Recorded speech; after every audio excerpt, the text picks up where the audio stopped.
नमस्कार दोस्तों, मेरा नाम अनिल सोलंकी है। मेरे यूट्यूब मंच लाउड जाट वॉइस में आप सबका स्वागत है। दोस्तों, किसी भी देश की, प्रदेश की या दुनिया की सबसे बड़ी समस्या क्या होती है या क्या होनी चाहिए डेमोक्रेसी में? एक तो महंगाई, एक बेरोजगारी, एक शिक्षा और एक चिकित्सा। मतलब जिस स्टेट की शिक्षा ठीक है, चिकित्सा ठीक है, यानी लोगों को इलाज मिलता है, मुफ्त में मिलता है या सस्ता, और शिक्षा मुफ्त में मिल जाए, और बेरोजगारी ना के बराबर हो और महंगाई ना के बराबर हो, वो जगह दुनिया का स्वर्ग होती है। और हमारे देश को छोड़ छोड़ के लोग विदेशों में इसीलिए बसते हैं जाकर, जहाँ ना अपनी संस्कृति है, ना कल्चर है, ना अपने लोग हैं और ना अपने जैसी शक्ल के लोग हैं। वहाँ जा जाकर लोग नागरिकताएं ले रहे हैं, बस रहे हैं अपनी मातृभूमि को, अपनी मिट्टी को छोड़ छोड़ के। उसकी वजह ये है कि हमारे देश के अंदर आबादी लगातार बढ़ती जा रही है, सोर्स सिकुड़ते जा रहे हैं, नौकरियां घटती जा रही हैं, बेरोजगारों की संख्या बढ़ती जा रही है। और अब तो हमारे देश के अंदर माहौल भी दूसरा हो गया है पिछले 10-11 साल से। अब तो यहाँ पर धर्म की बात होती है, यहाँ पर जाति की बात होती है, और एक विचारधारा की बात होती है। और उस विचारधारा से जो आदमी ना इत्तेफाकी रखे, उसके पीछे कुछ ट्रोल आर्मी वाले हाथ धो के पड़ जाते हैं, उसको मारने की धमकी देते हैं, और सरकार भी उसके पीछे पड़ जाती है। अभी हाल ही का उदाहरण आपने देखा, हर्ष शिकारा, जो कि एक सोशल एक्टिविस्ट है और जिसने हजारों गरीब लड़कियों की शादी करी है। उसके बाद उसने आवाज़ उठाई पाखंडवाद के खिलाफ, आचार्य धीरेन्द्र शास्त्री की पोल खोली उसने सोशल मीडिया पे। तो आज उसका हाल ये हो गया है, आपने देखा, पहले उसकी फैक्ट्री, उसका ऑफिस सब सील किए गए, और अब उसके घर को भी सील कर दिया गया। खैर, ये आज का मेरा मैटर नहीं है, आज का मेरा मैटर है दूसरा। कल मैंने एक वीडियो बनाया था, उस वीडियो के अंदर मैंने बताया था कि हरियाणा के अंदर 2 लीडर ऐसे हैं जिनके पास कोई काम नहीं है, सुबह से लेकर शाम तक वो ऐसी बातें करते हैं जैसे इस हरियाणा प्रदेश के अंदर कोई भी समस्या ना हो। यहाँ पे लॉ एंड ऑर्डर बहुत अच्छा चल रहा है, यहाँ बेरोजगारी बिल्कुल नहीं है, महंगाई बिल्कुल नहीं है। यहाँ की अगर कोई समस्या है तो एक जाति है जिसका नाम है जाट, उनके निशाने पर हमेशा टारगेट पर जाट रहते हैं, और वो जाटों के खिलाफ जहर उगलते हैं। उसके पीछे का मैंने उनका एम भी बताया था कि उनके अंदर ये बेचैनी है। राम कुमार गौतम मंत्री बनना चाहता है, रामचंद्र जांगड़ा अपना राज्यसभा का दूसरा कार्यकाल पार्टी हाईकमान को खुश करके चाहता है। और ये भारतीय जनता पार्टी का कल्चर भी है कि यहाँ पे जो आदमी जितना बड़ा विवादास्पद बयान देगा, जितनी घटिया से घटिया गिरी हुई बात बोलेगा, उसको उतनी तरक्की मिलती भी है। खैर, लेकिन मैंने ये बात कल मजाक में कही या कैसे भी कही, मैंने एक बीमारी के बारे में बताया था। हाकरा एक बीमारी होती है बुजुर्ग आदमी को, लेकिन ये हाकरा मैं गलत था, कल के वीडियो में मैं गलत था। अब मुझे ये अंदाज़ा हो गया कि ये हाकरा एक आध लीडर को नहीं, बीजेपी के मैक्सिमम सारे नेताओं को लगा हुआ है। और वो नेता जो चुनाव जीत गए हैं वो भी यही बात करते हैं, और जो चुनाव हार गए हैं वो भी यही बात करते हैं। कल मैंने फेसबुक पे, और मज़े की बात देखो दोस्तों, जब मैं फेसबुक देखता हूँ ना, तो मैं रील को उंगली से ऊपर ऊपर ऊपर ऊपर करता रहता हूँ, तो कोई ना कोई कंटेंट मेरे को फेसबुक से ही मिल जाता है अगले दिन का वीडियो बनाने के लिए।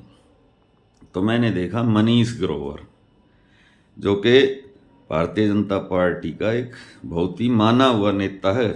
रोहतक से एक चुनाव उसने जीता और मेरे ख्याल 6 चुनाव हारे, और मंत्री भी रहा और विवादों में भी खूब रहा। जब किसान आंदोलन चल रहा था सॉरी, तो उसने महिलाओं की तरफ अश्लील इशारा किया था, ऐसा आरोप है उस पर। बाद में उसने माफ़ी भी मांगी थी, उसको घेर भी लिया था किसानों ने एक बार मंदिर के अंदर।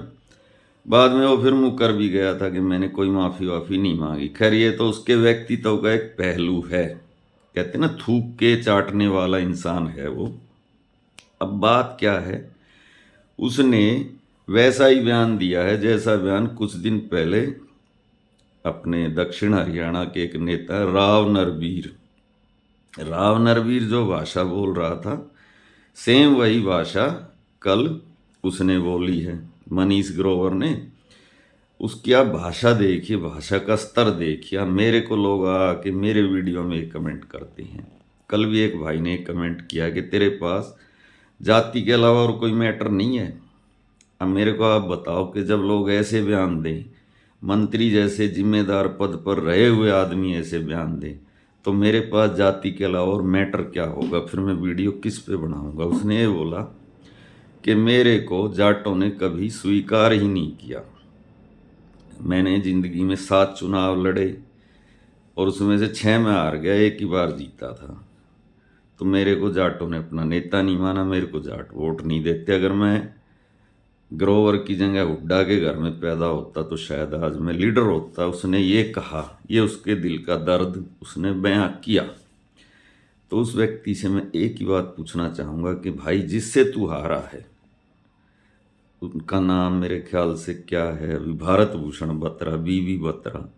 इससे पहले वहाँ सुभाष बत्रा भी एक रहे हैं विधायक, और एक शादीलाल बत्रा भी रहे हैं। कई बत्रा वहाँ से जीत चुके हैं। डॉक्टर मंगल सेन भी वहाँ से नेता थे। इसके अलावा जो रोहतक विधानसभा, वहाँ से पंजाबी के अलावा मेरे ख्याल से आज तक कोई विधायक बना ही नहीं है। तो ये तेरी बात मनीष ग्रोवर भाई कितनी जस्टिफाइड है, मेरे को ये बता दे। और मेरे को ये बता दे कि इस रोहतक विधानसभा के अंदर जाट मतदाताओं की कितनी संख्या है जो तेरे को चुनाव हरवा देते हैं। हारने वाला भी पंजाबी, जीतने वाला भी पंजाबी।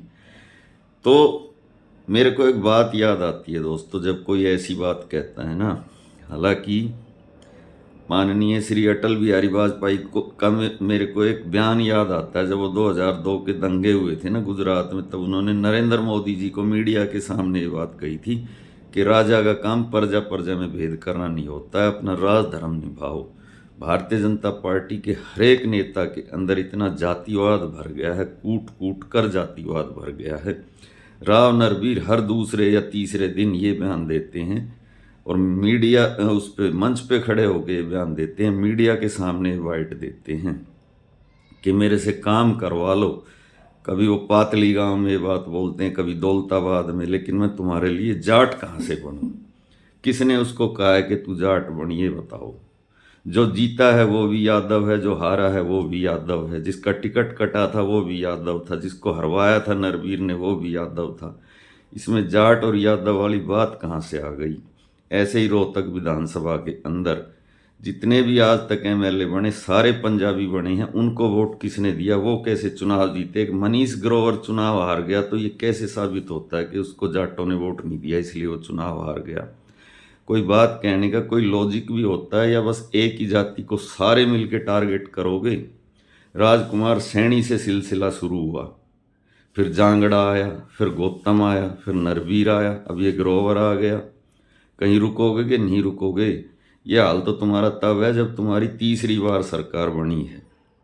चौधरी देवीलाल इतना कद्दावर नेता जो देश का डिप्टी प्राइम मिनिस्टर रहा, और जिस आदमी ने रोहतक से भी चुनाव जीता, सीकर से भी चुनाव जीता, वो आदमी उसके बाद रोहतक से दोबारा एमपी नहीं बन पाया। 3 इलेक्शन हारा, और कहाँ हारता था? आके रोहतक शहर के अंदर। यानी जो देहाती सीटें थी उनसे लीड लेते लेते लेते आता था और रोहतक शहर में आके हार जाता था। एक बार तो 300 वोटों से हारा था भूपेंद्र हुड्डा से। उसने तो कभी ये रोना नहीं रोया कि मेरे को पंजाबी अपना लीडर नहीं मानते। पिछली बार दीपेंद्र हुड्डा थोड़ी सी वोटों से लोकसभा का चुनाव आ रहा था कोसली विधानसभा में जाके। दीपेंद्र ने तो ये नहीं कहा कि कोसली के राव साहब ने मेरी वोट नहीं दी। और कई सीटों पे अगर आप नज़र दौड़ाओ, बादली रोहतक के अंदर एक विधानसभा बादली, वहाँ का एमएलए कौन है? बादली विधानसभा के अंदर जाटों की जनसंख्या 50% से भी ऊपर है। कुलदीप वत्स है कि नहीं है वहाँ का एमएलए? और कुलदीप वत्स के सामने ये जो ओम प्रकाश धनखड़ है, ये चुनाव हारा था कि नहीं हारा था? सोनीपत के अंदर कौन है सांसद?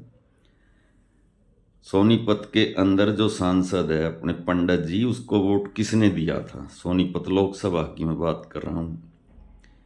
इसके अलावा उचाणा से कौन सांसद है और उचाणा से एमएलए कौन है, और गोवाणा से एमएलए कौन है, और सफीदो से एमएलए कौन है। कभी इन सवालों का कोई जवाब देगा? ये वो विधानसभाएं हैं जहाँ पर जाटों का वोट 50% से ज़्यादा है, और इन सभी सीटों पर किस जाति के एमएलए हैं ये भी कभी बताया करो। खाली अपना रंडी रोवना रोते रहते हो, एक ही जाति को टारगेट करते रहते हो। करने का काम करो। हरियाणा के अंदर जिन बच्चों ने सीटेट का पेपर दिया था उनका रिजल्ट कब आएगा ये बताओ हरियाणा की जनता को। आज हरियाणा के अंदर 200 गैंग ऑपरेट कर रहे हैं जो कि खुलेआम फिरौती मांगते हैं, व्यापारियों को फ़ोन करते हैं। उन गैंगस्टर पर लगाम टाइट करो, लैंड ऑर्डर को सुधारो। ये खाली जाट जाट जाट जाट करके अब 11 साल से तुम्हारी सरकार है, जाटों की कोई सरकार नहीं है। ये अपना विधवा विलाप बंद करो और हरियाणा के जो असली मुद्दे हैं उन असली मुद्दों पर आओ और उन पे बात करो। ये शोभा नहीं देता मनीष ग्रोवर जैसे नेता को कि मैं चुनाव हार गया क्योंकि मेरे को जाटों ने वोट नहीं दिया। वैसे भी जो रोहतक विधानसभा उसमें जाटों के वोट कितने परसेंट है सारी दुनिया को पता है। वो पंजाबियों की विधानसभा है, जीतने वाला भी पंजाबी है, हारने वाला भी पंजाबी है। तो भाइयों, मैं आपका भाई अनिल सोलंकी आज का वीडियो यहीं पे ख़त्म करता हूँ। वीडियो कैसा लगा कमेंट करके बताएं। अच्छा लगा तो अपने ग्रुप में शेयर करें, लाइक करें, कमेंट करें, बेल आइकॉन को दबाएं, सब्सक्राइब करें जो भाई नए जुड़े हैं अभी चैनल से, और ज्वाइन का बटन भी दबाएं। जो है चैनल को ज्वाइन करें, चैनल की सदस्यता लें और उस स्कीम के अंदर जो विशेष लाभ होता है सदस्य को, उस विशेष लाभ के पात्र भी बने। मिलते हैं अगले वीडियो में। आपका दिन शुभ हो भाइयों। थैंक्स।